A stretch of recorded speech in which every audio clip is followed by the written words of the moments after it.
you. Well, good morning, everyone. Today is May 6th, 2021, and welcome to Will Work for Food, the New Possibilities Hour. As many of you know, the Will Work for Food program was started last April by Natalie Armstrong-Moton, who founded it in response to the food insecurities that were becoming exhibited during the pandemic.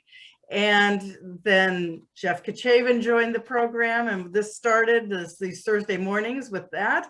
And then here we go. I was honored to join in January as one of the co-moderators. So in any event, Will Work for Food is just ask that you donate to either the food bank of the person who is speaking or to a local food bank, and it's off and running. And what a difference in the world all of you and those who've attended these every single week since last April have made. So that's fantastic. Jeff, do you want to tell us what our number is today?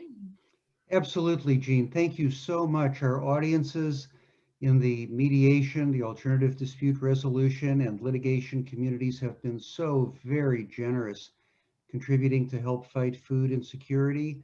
Our running total so far is $104,045. That provides well over 1 million meals to people with food insecurity, not only in the United States, but all around the world. Thank you all so much for your generosity. Jean, back to you. Thanks, Jeff. That is just so fantastic. It's amazing what a difference one person can make, isn't it? And today our speaker is Marc Harwell, a mediator from Chattanooga, Tennessee. And I'll tell you a little bit about Marc. And when you talk about a person making a difference, he too had a similar idea, and as Natalie, about the need for food. And he will tell us a little bit about it. But starting May 8th of 2020, during the pandemic, he founded something called the Partnership in Chattanooga, Tennessee. And with others, then they deliver restaurants who donate meals, dinners every Friday night to families, children, and adults who are in homeless shelters, victims of domestic violence. I'll let Marc explain a little bit more about it. But as of last Friday, if you follow him on LinkedIn, they had served dinners to 1,809 people. So, these are just small little things in the puddles of life that the ripples just go out. So that's so fantastic, Marc. It's an absolute pleasure to have you here today. From a professional standpoint, let me just let everybody know that since 2014, you've served as a mediator, facilitating resolution in a wide variety of complex cases involving catastrophic injury, commercial motor carriers, lawsuits, employment-related disputes, construction projects, premises liability, professional malpractice, products liability, and just generally other commercial types of litigation and disputes. Marc has also worked as a trial lawyer for over 30 years and has tried over 100 jury trials and even more bench trials. He has successfully litigated cases of wrongful death, traumatic brain injury, alleged bad faith denials of insurance coverage, major commercial developments in construction, product liability involving catastrophic injury, employment-related class actions, and on and on. He is a senior director and executive committee member of the FDCC. He received the FDCC President's Award for Community Service in 2020. He served as president of the Chattanooga Bar Association and is a fellow of the Tennessee Bar Foundation. So Marc comes to us today with a very broad background and wonderful commitment to philanthropy. Marc's food bank for today is the Chattanooga Area Food Bank, and we will have that information in the chat. Marc will tell us more about that, and then put your questions in the chat, and Jeff will handle them as we move along. So it's great to see everyone. Marc, the floor is yours. Thank you. Well, thank you, Jane, and thank you, Natalie and Jeff, and thanks for everyone who is in attendance today. Can we get some thumbs up and clapping for Natalie to celebrate her wonderful effort to feed those suffering and in need? Well done, Natalie. If you would just take less than 5 minutes to donate to your local food bank or to the Chattanooga Area Food Bank. Natalie has posted the link to the Chattanooga Area Food Bank if you want to donate to my local area, which services 20 counties in Tennessee and Georgia and feeds or provides nourishment to around 200,000 people suffering from hunger. Jane mentioned something that I started in May of 2020. And interestingly, Natalie and I must be thinking on the same page because we started our campaigns around the same time. A tornado had swept through Chattanooga in April and had devastated the area, putting people out of shelter. My wife and I have been quarantined for a solid month for reasons I won't get into. Feeling kind of low and blue about myself, and decided, what can I do to make others feel better rather than thinking about myself? So I thought, well, who is the lowest down in terms of lack of support? And I thought, well, if you're suffering from domestic violence or you've been displaced from your home by a tornado, hard to get worse than that. So I reached out to 2 local restaurants, and we have been serving professionally prepared meals every Friday evening to the victims of domestic violence and those temporarily displaced and who are located at a temporary shelter known as the Partnership. And we provided over 1,800 meals, and we'll go into our 51st week tomorrow. So if you're have any interest in that campaign, check me out at www.harwelllawgroup.com. So thank you for that. So I'm not here to preach, and I'm not here to teach. Through the chat feature, I hope that you'll share your insight into the 12 points that I intend to make with you over the course of this hour. If you have a way of framing a question or dealing with a matter in a particularly useful way, please share it with us via the chat feature. I would love to be able to go back through the chat and see your insight and wisdom into ways to bring people out, to reach true dialogue and effectuate good results. So I don't claim to have all the answers today. I just hope that what I bring to the fore fosters a good, healthy discussion via chat, and hopefully we have some time toward the end of the program to actually talk. So let me share my screen.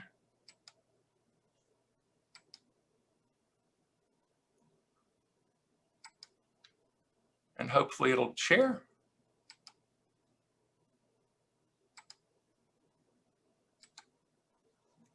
Can y'all see that? No.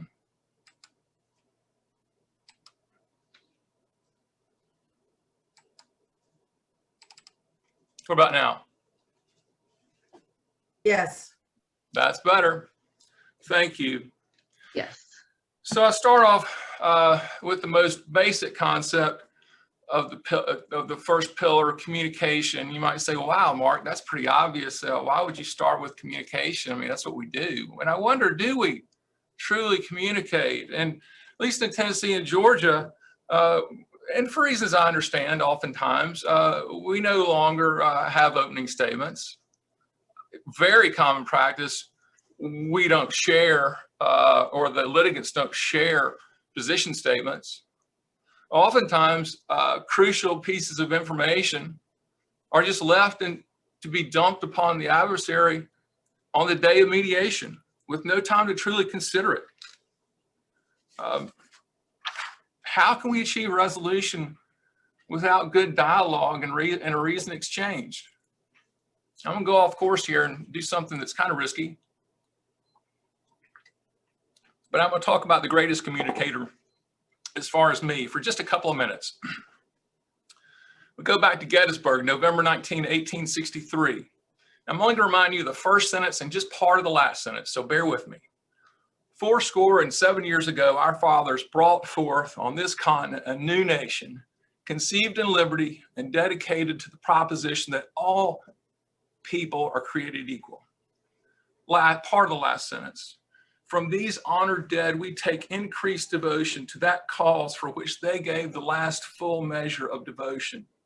that we here highly resolve that these dead shall have not died in vain, that this nation under God shall have a new birth of freedom, and that government of the people, by the people, for the people shall not perish from the earth. In just 2 minutes, Lincoln redefined the purpose of the Civil War. In the first sentence, he insists that the country has been dedicated to the proposition that all men are created equal. In the last line, he insists that the nation under God shall have a new birth of freedom. The restoration of the Union as it was under an imperfect constitution was no longer enough. The Union now sought for emancipation, which was more than the military cost that Lincoln had proclaimed at the start of that same year. The genius of the speech to me is that he states as a core value an inspirational basis for the Union cause that excludes no one.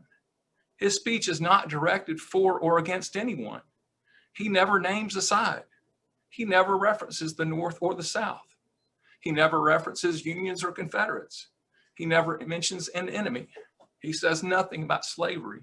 He doesn't explain the cause of the war, doesn't analyze anything about the battle itself, doesn't name any particular office or service member.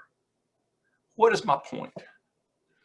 Choosing the right words and setting a good tone is essential to helping the parties diffuse a fight, meaningfully engage, and seek resolution.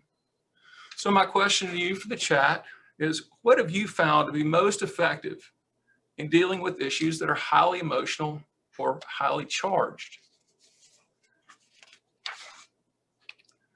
Point number 2, listening. Recently had a mediation. The attorney insisted at the last minute on an opening statement with a video presentation. The adversary, throughout the entire presentation, focused on a computer screen without giving any apparent attention to the presentation. It's a pretty bad start. The attorney who gave the opening statement was pissed off because the adversary wouldn't listen. The party who focused upon the computer screen was pissed off for having to sit through an opening that he didn't want to hear. Had another case recently, an experienced adjuster, and these are hard. The experienced adjuster had worked hard to handle a claim. He'd worked from the claim from start to mediation. And then that same adjuster was tasked by the carrier as handling the settlement of the insurance claim at mediation. So effectively, the adjuster was being asked to relent on points that the plaintiff was making, which would understandably be a difficult situation for that adjuster.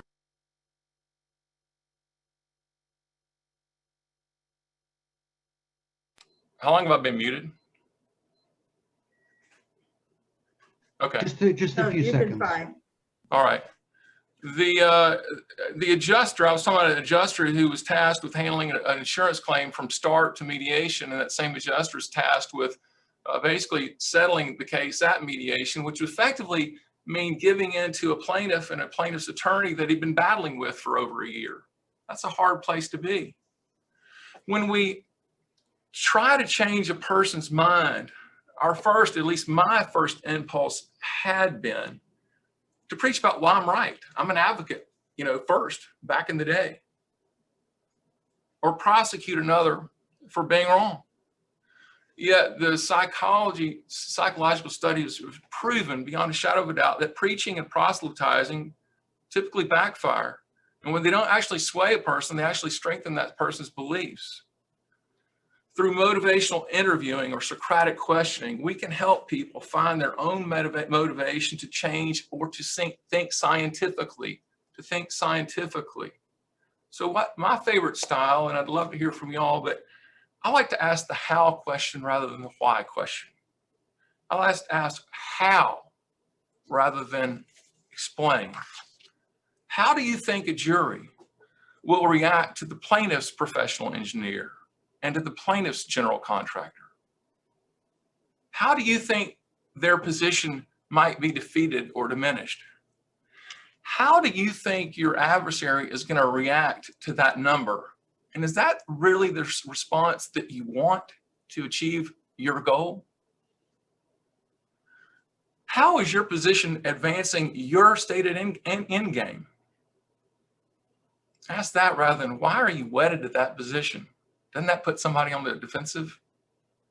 If you can get people to truly explain the adversary's position and possibilities, I think you have an improved chance of getting them to grasp the complexity of the problem and recognize alternatives.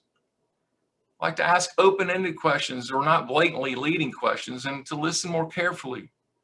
I like to hold up a mirror so that people can see matters more clearly and perhaps see problems or weaknesses.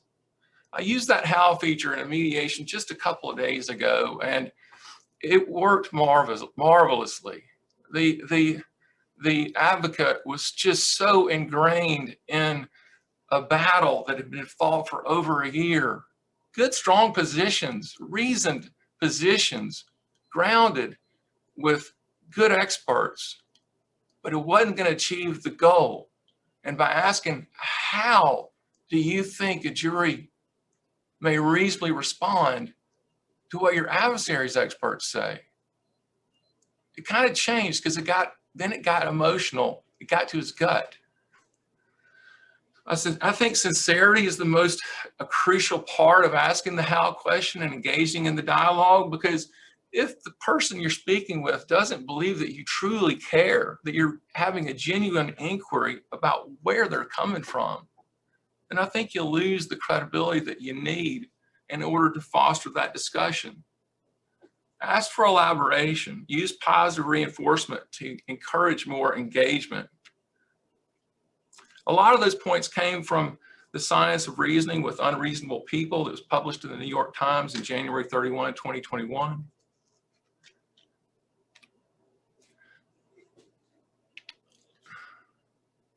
Next point, timing. Timing is everything. I'll tell you a story. At around 4 o'clock in the morning in March a few years ago, a trauma nurse at a local hospital left the ER for her home. The chief trauma surgeon had nicknamed her Mother Teresa. I was appalled when I first heard that, because that's an icon. You don't use that iconic name.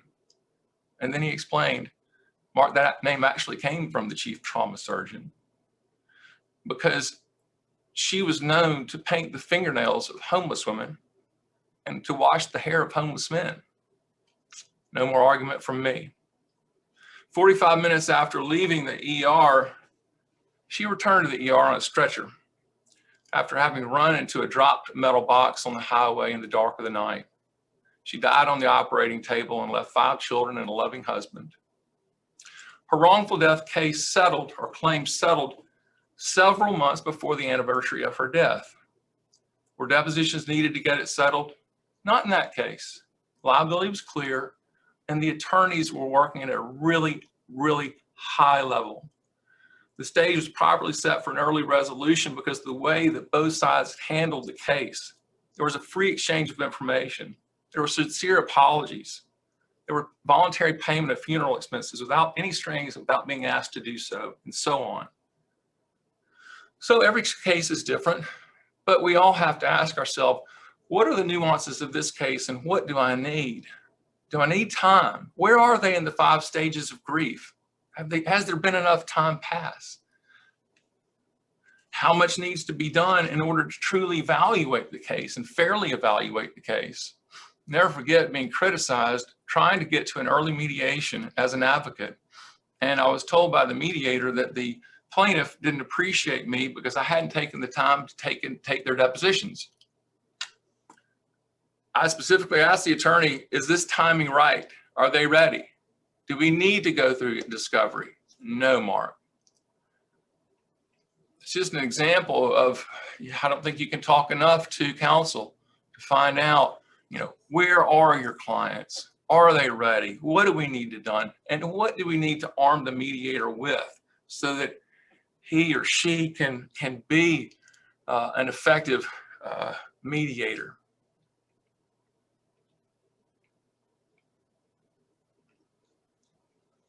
Pillar 4 for me, got to be the voice of reason, right?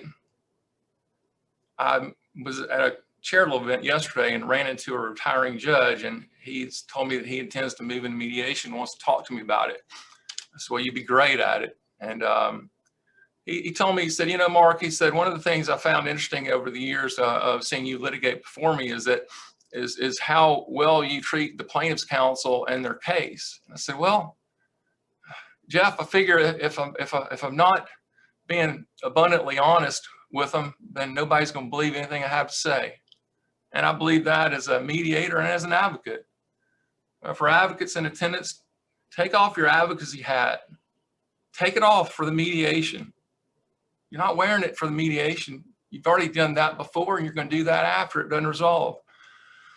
According to a Wharton professor, Adam Grant, he says there are 4 modes of thinking, and I think he might be right. He says there's the preacher, the prosecutor, the politician, and the scientist. The preacher. When we're in preacher mode, we're convinced we're right. Fine. When we're in prosecutor mode, we're trying to prove someone else is wrong. When we're the politician, we're trying to win approval. When we're the scientist, when we're thinking like a scientist, you favor humility over pride and curiosity over conviction. Grant explained, you look for reasons why you might be wrong, not just reasons why you might be right. As a mediator, don't we have to get the parties to see how they might be wrong or not exactly right?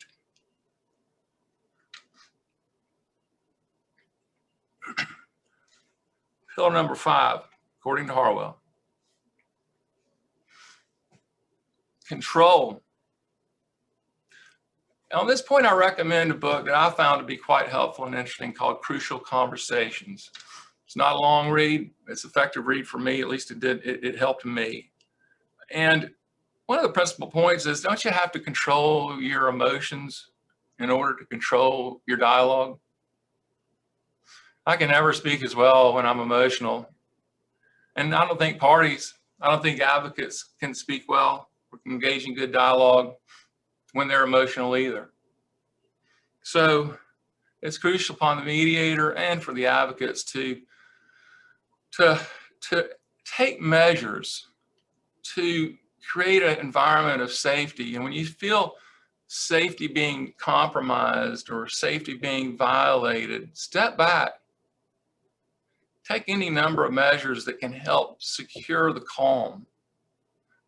Don't get me wrong, there's a process I truly believe. There's a wear and tear, a wear down process that goes on through the course of the difficult mediation, and I get that. But there's a line there.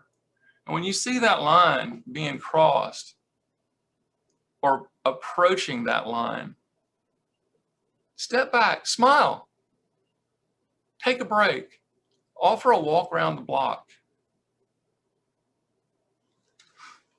I recently handled a mediation. We were well into the day. Plaintiff had gotten tired. She saw that her expectations were just not going to be met, and she started to cry, and she wanted to leave. It came on really suddenly, or perhaps I just didn't see the cues because there were so many people in the room and I'm making excuses. Perhaps I didn't see the cues, but she started to cry. Well, who likes to see that? And that's really not conducive to mediation. So I said, oh, let's stop. I'm gonna take a 30-minute break. If that's enough, I want you to take a walk around the block or do whatever you need to get out of this environment for the next 30 minutes and come back to me. She came back. We had some kind discussion, just kind discussion. And that case settled. Tenuous though. Pillar number 6, on being in the realm of reason. Y'all talk about the realm of reason. I think you probably do. I mean, so many times I talk about ballparks, and so many times it seems like it's an epidemic of everyone playing the start of the mediation outside of even the parking lot of the ballpark stadium. You start with numbers that don't make any sense. They just don't make any sense. I remember when I was working as an advocate, it was a traumatic brain injury case. Policy limits were $500,000. My defendant didn't have a pot to pee in. The plaintiff knew that, had allowed him access to records just to prove the point to take it off the table. Still first demand out of the gate was a $1 million demand. I said, you've seen the policy. You've seen the financials. You truly want to engage in a meaningful discussion? You're going to start $500,000 over policy limits today? I was pissed as an advocate. Frankly, the mediator wasn't too happy either. Told the mediator to go back in that room and tell him that's just absolutely asinine. It's completely stupid, and I'm not responding to stupid. And then before I made him go back and deliver that harsh message, I gained control of my emotions. I said, don't do that. I said, I'm pissed, but don't do that. I said, do this. I said, we'll stay in our chairs and we will engage in mediation today, but I want a bracket.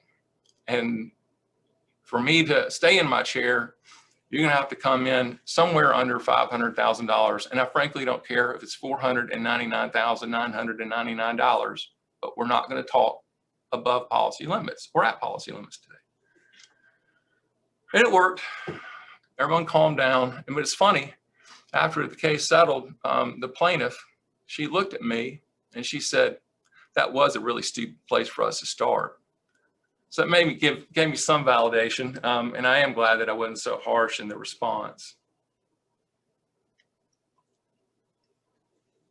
Respect. And I think about respect, I think the two best examples I have from my historical mind, I think of Ulysses Grant and Robert E. Lee at Appomattox, and think how these two great fighters, these warriors who, fighting for their causes, be it wrong or right, actually were able to sit down in a room together, discuss peace and discuss reconciliation. And our advocate warriors mimic that kind of behavior at a mediation. I like to tell a story about a small little town where there lived a man who couldn't see and who was all alone. He was blind, yet he carried a lamp with him whenever he went out at night.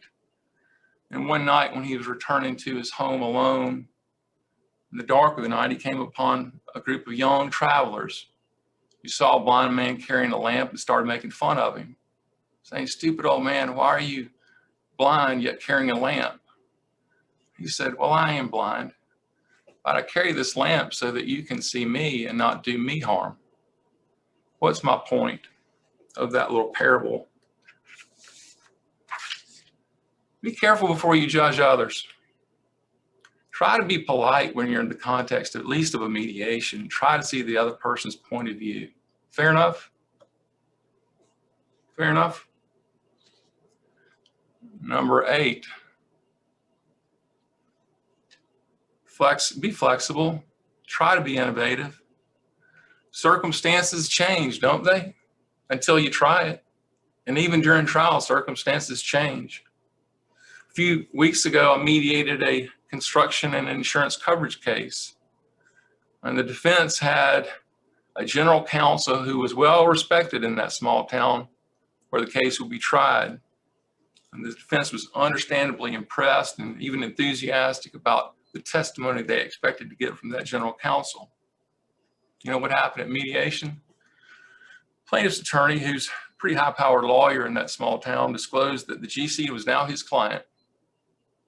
My, how things change. I recently mediated a traumatic brain injury case, which was, I think I've tried so many of them as an advocate. So when I saw that the defense advocates were having a difficult time evaluating this TBI case, I understood it. It became apparent that just the preparations hadn't been adequate just for that day. So we developed a game plan, a 60-day plan to resume suspend and resume, with actual plans going forward, and with minimal expense and relatively minimal time being lost toward the effort of resolution through settlement. And we got it settled. They needed that time. They needed to rethink. again, we go back to communication and listening, and being flexible and recognizing that it doesn't have to settle that particular day. Lord knows we want it to, but if it takes another 45 or 60 days to do a little bit more listening and a little bit more communicating, so be it, right?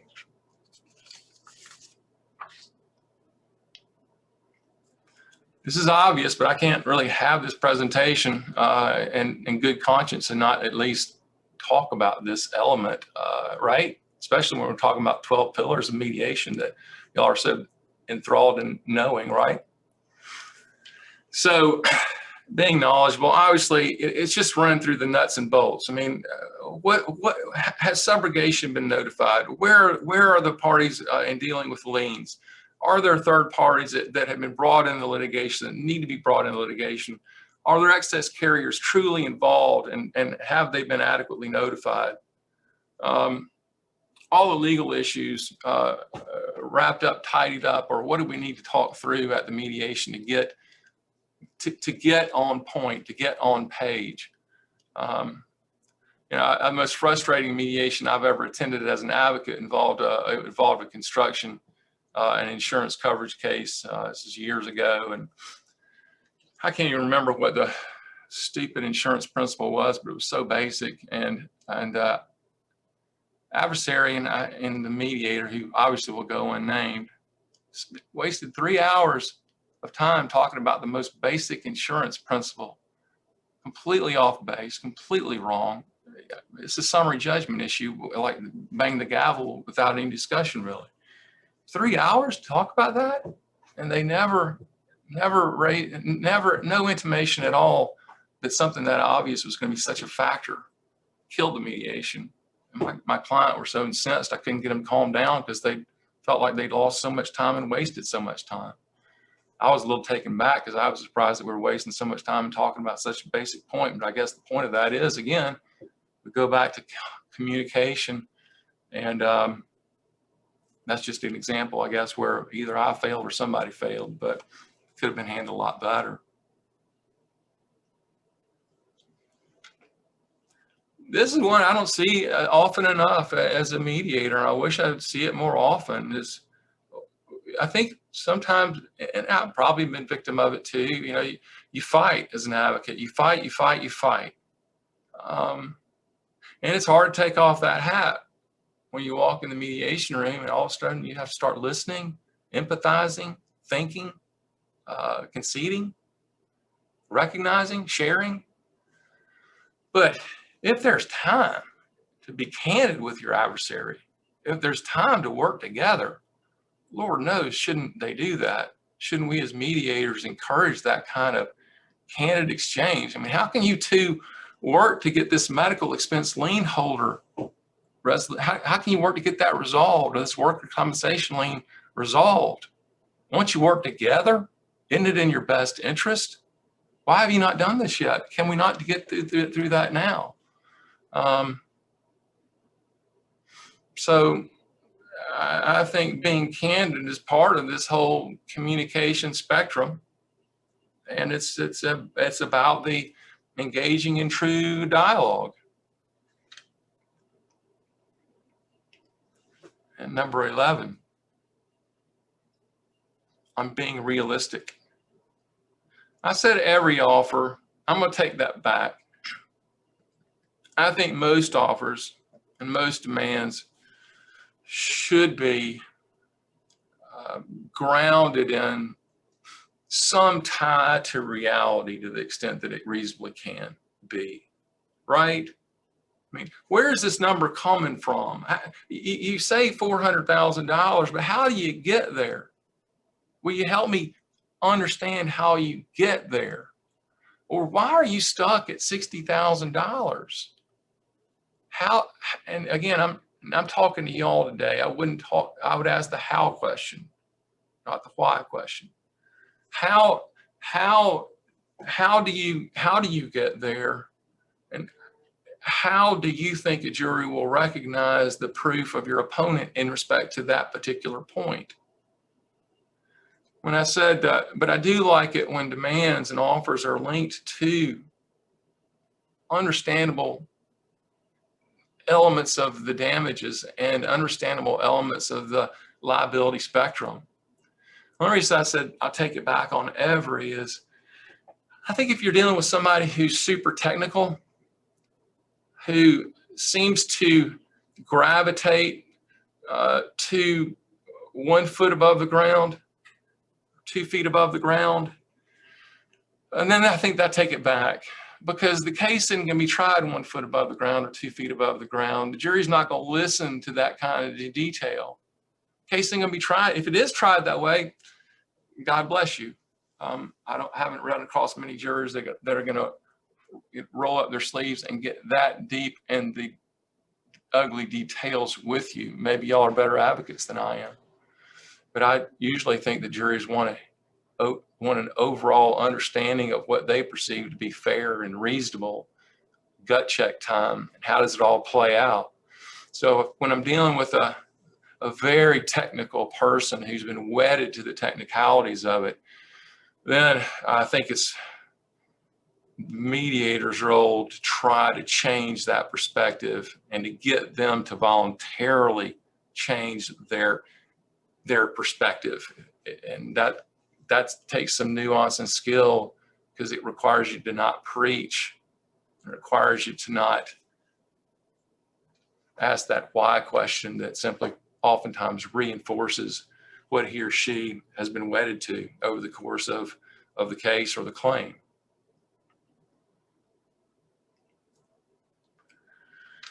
And who wants to hang out with a person who's always the smartest person in the room? Not me. Anybody on the screen nodding their head they want to be with that person? Right? Tell you a story. This team went to the NCAA Men's March Madness tournament ranked last, number 64 out of 64, and just a couple months ago. In the first round, this team played Ohio State, who was seeded number 2 in their bracket. According to the Las Vegas odds makers, the experts, the smartest people in the room, Ohio State was a 15.5-point favorite to win. The experts got it wrong. The smartest person in the room didn't get it right. Oral Roberts went on to beat Ohio State in overtime and went on to win the second round against Florida, who was number 7 seed. So the smartest people in the room got it wrong, not once, but twice. That's why cases are tried. And if you're the advocate and you're always the smartest person in the room, you probably need to find a new mediator, or maybe take a reevaluation of why you keep running into the same results and having the same problems. I'll end with a little story about a doctor, a lawyer, a priest, and a little boy who were out on a Sunday afternoon flight in a small private plane. And the plane developed engine trouble all of a sudden. And despite the best efforts of the pilot, the plane started to fail. It was going down.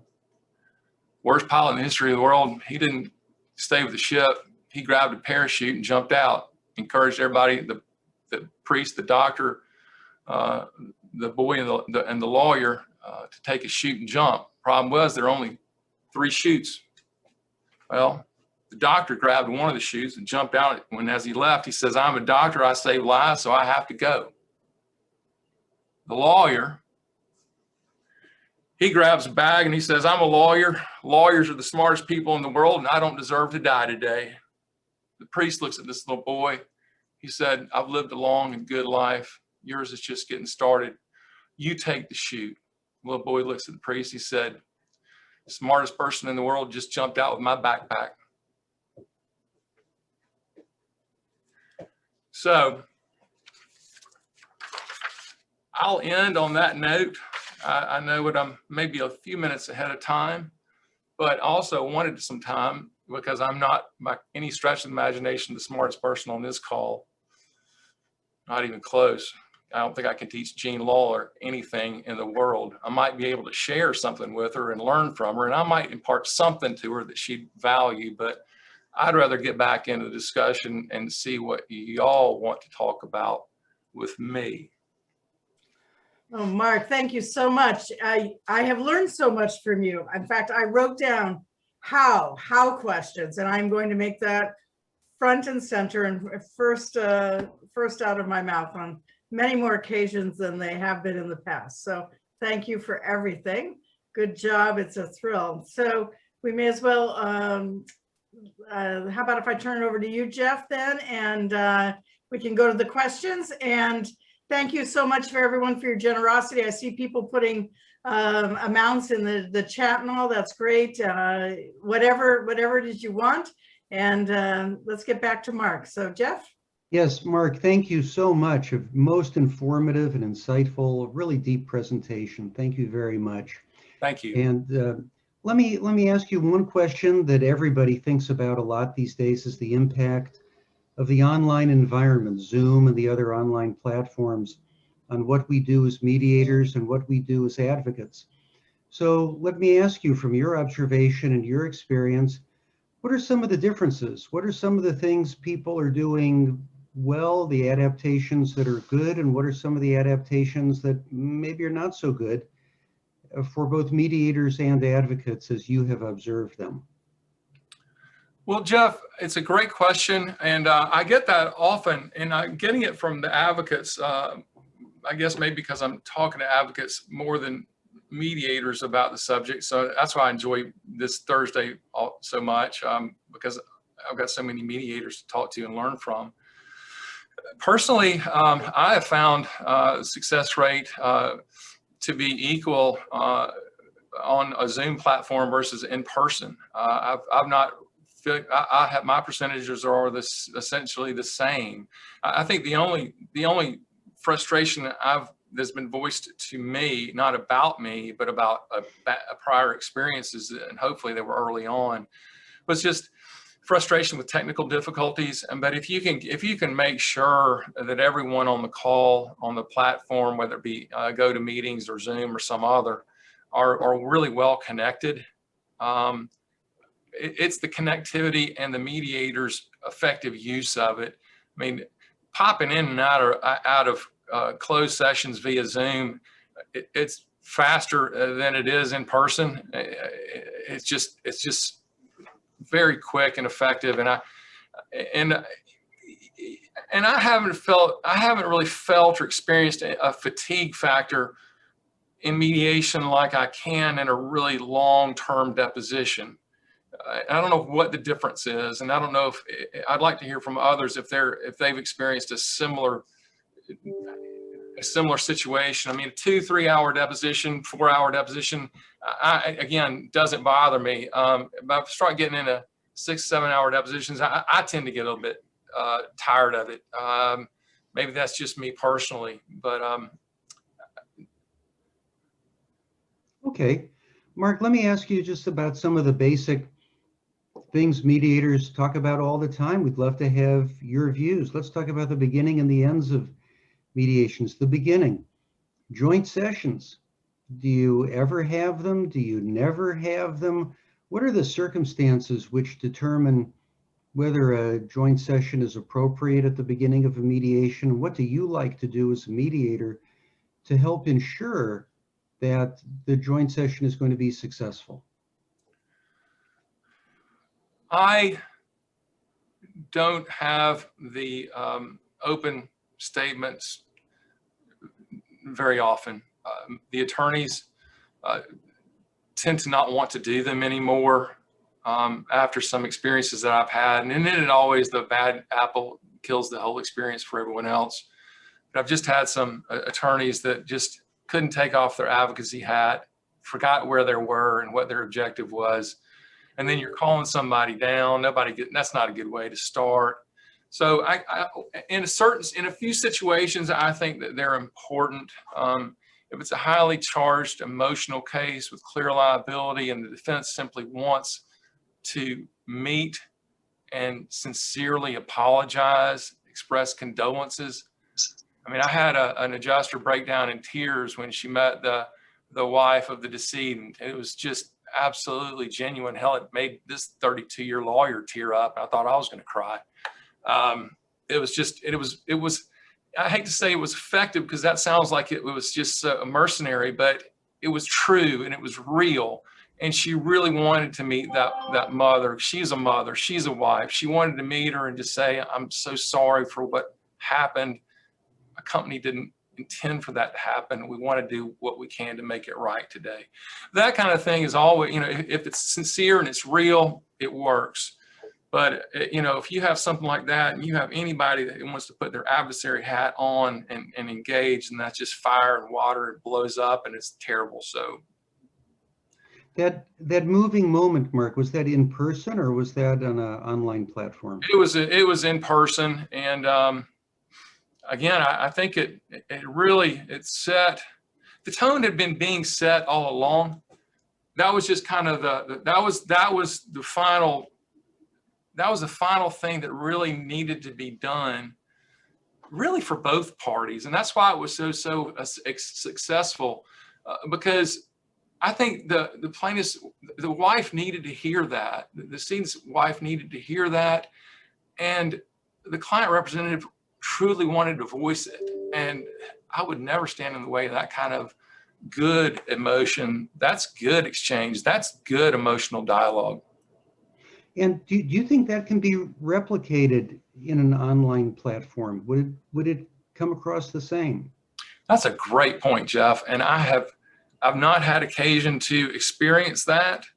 So I'm going to say I don't know. I have some thoughts on it, because since I have a good experience with this platform, and I can look people in the eyes and I can see a lot of mannerisms, where your shoulders are, where you're, whether you're, are you like this? I can see if you're back. I can see a lot. You can see a lot, and so I think you can read a lot. Is it close as in person? Of course not.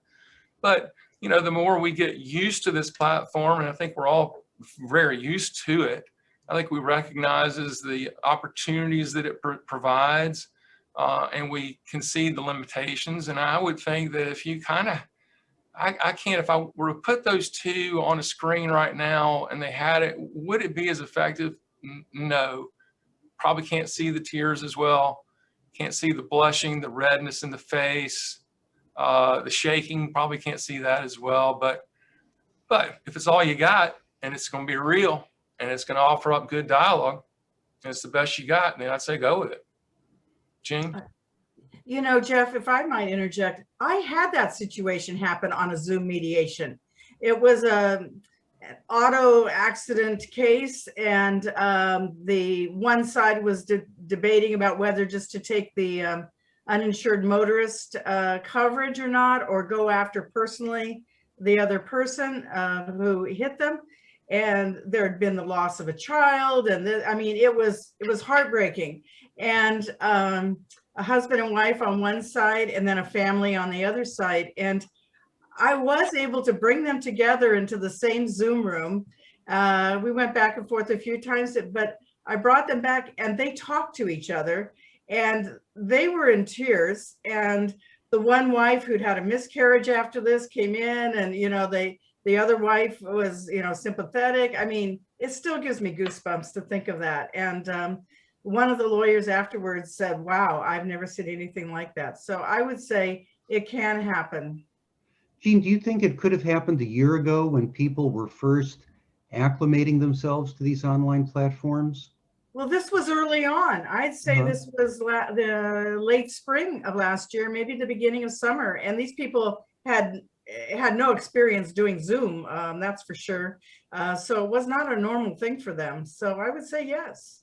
Oh, that's great. Yeah. Mark, let me ask you another question that came up in my mind during your very fine presentation. Is when you don't have a joint session and people don't exchange their mediation statements, there are things that are out there for which they certainly want to get credit in the negotiation, but they seem reluctant to disclose to the other side points that will bring them more money or save them money, as the case may be. How do you encourage people to disclose things which actually might benefit them in the negotiation, but which they seem reluctant to disclose?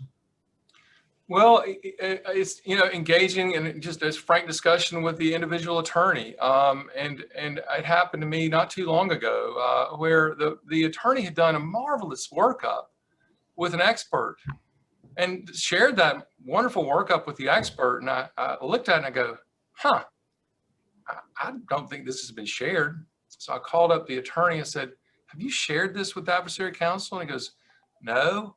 I said, will you please now, today? And the attorney thought about it, and I explained why I thought it was so crucial to the conversation.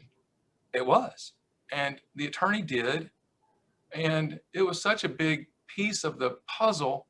That was one where I had doubts that it was going to resolve, given the immediacy of the upcoming mediation, and it didn't, but it didn't fail. We suspended it, and we're going to resume it, and hopefully get it resolved. But I think just picking up the phone and saying, I really think you should share it for the following reasons. Help me understand where you are on this. How do you think it would harm you? How do you think it would harm your position? Wouldn't it only help your position? Wouldn't it only help the discourse? If you truly believe that, and again, sincerity is everything. And that's why it's so easy to pick up the phone on that example. I was just going, this has got to be shared. This is so important to both parties getting a fair understanding about where this can go. And you try to do that before the mediation day where possible, I assume? Yeah. I mean, I got it just a few days before the mediation, and Yeah. Fortunately it was shared the same day it was shared with me in response to the call. It was shared, but I think I think I'm going to say I don't know what y'all do, but I think I can do maybe a better job of trying to get counsel to understand how much time some companies need to take in information, understand information, and roundtable it, because it can be roundtabled. And if it's not shared, 30 or 45 days in advance, then it's already been roundtabled. Minds already get set in stone, and then you're working like the devil to undo the setting, and it's creates more work. So I think when I get off the call, I'm going to start changing my letter to say, would you please exchange, crucial pieces of information with the adversary voluntarily, no later than 30 days in advance of the mediation. I'm not insisting on it, but I strongly encourage it. Mark, now let's turn to the back end of the mediation, closing techniques. People are always interested in hearing expert mediators' views on closing techniques, particularly mediators' proposals. That always generates a lot of discussion. Is it common, rare in your practice to use them, and how do you design them to be successful if you do use them? I try not to use them unless it's absolutely insisted upon, and I feel like we've just reached the end of the rope on both sides, and there's just it's kind of a break glass moment, which I consider to be a personal shortcoming when it gets to that point, because I really want to be the facilitator. And if I have to start being the dictator, then I feel like, well, why am I now the center of the conversation, the center of the discussion, which is not some place that I try to be. I try to, again, if I'm asking the right how question and I'm making the parties think, truly think and engage, then I'm hoping that they're not gonna, it's not gonna get down to that. Now, I'm not telling you I won't share my opinion when it gets to 11th hour about where that realm of reason, in my opinion, is, and if they're still way outside the realm of reason, how can you not understand the frustration point given your position at this stage of the day? I mean, how can you not take into account this, or are you taking into account this? What are you thinking about when they have this proof that's forthcoming? So I guess in answer to your question, I like to avoid. I'll do it if push absolutely comes to shove. but it's not something I really I often do. I'd like to hear, I'd like to know what other people think in that regard. Gene? Oh, put me on the spot here. I am. Yeah, you are. Personally, I am not a fan of mediators' proposals. I like to have them do the work and do the job. And you know, even when I'm pushed, I just feel like at times they're mediating to get to the mediator's proposal position, as opposed to mediating to control it themselves and accomplish, you know, a settlement. And it's so difficult when you know that one side only has probably, you know, a range of, you know, X, you know, A to B, and the other side is way over and, you know, Y to Z, and neither one of them is going to be in the range. I don't know. I will do them. I've done them a couple of times when pushed, but I try to avoid them generally, and encourage the parties, you know, doing it in a way where I encourage the parties to take control of their own lives, their own destinies, and continue to work with them to get to a point where they reach a settlement, and that they've done that work and not just relied on a mediator's proposal. Thank you.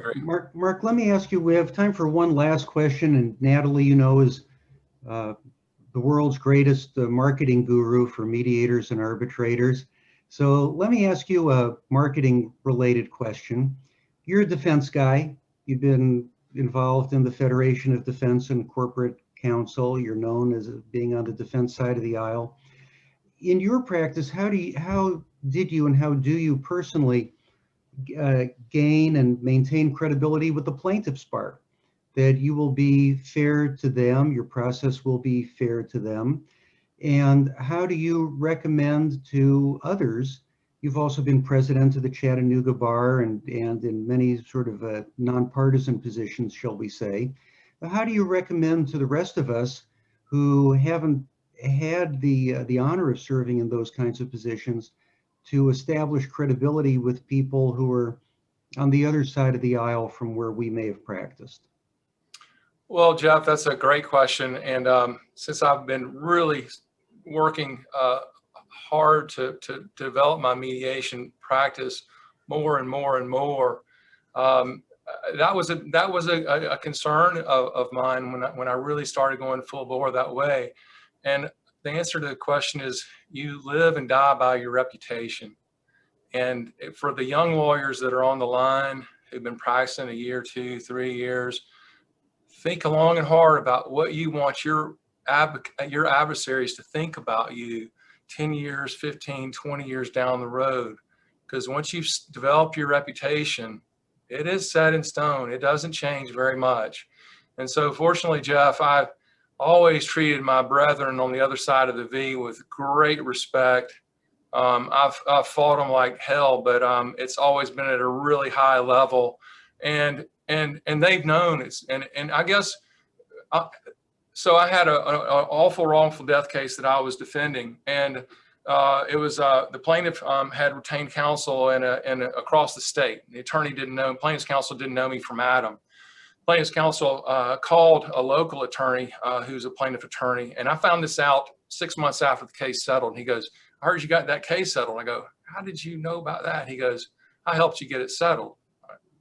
What are you talking about? He goes, "Yeah, plaintiff's counsel called me up, said that you wanted to do a mediation, and you wanted to do it without discovery, and he was really reticent to do it." And I told him, I said, "If Marc Harwell tells you it is so, then it is so. You can trust him, and I would recommend that you move forward with him." So, I've got to, somehow I've done it, but I've gotten my plaintiff brethren to trust me and know that though I'm a worthy advocate, I'm a fair advocate. And so they've accepted me as a neutral and know that, now my reputation lives and dies by whether I maintain credibility as a neutral. And so that's heartfelt to me and not going to be compromised in any way, shape or form. Sound advice. And our time is just about up. Thank you, Mark. It was such a treat to meet you. You and I'd never met before. Jean, thank you so much for bringing Marc to us and for allowing me to monopolize the question and answer. So, Jean, with that, back to you. Oh, thank you. That was wonderful. And thank you, Jeff. And thank you so much, Marc. It was a pleasure. We've all learned something here today. And congratulations to you on your good work. Thank you for your good work with the feeding of the folks in Chattanooga and now around the world. So thank you, everyone. Have a wonderful week. We will see you next week. Thank you for your generosity, and please feel free to let Natalie or any of us know the amounts if you want, and we'll add it to the total. No pressure there. Thank you so much. Take care, everyone. Bye. Thank you. Bye. Nice to meet you too, Jeff. Thank you.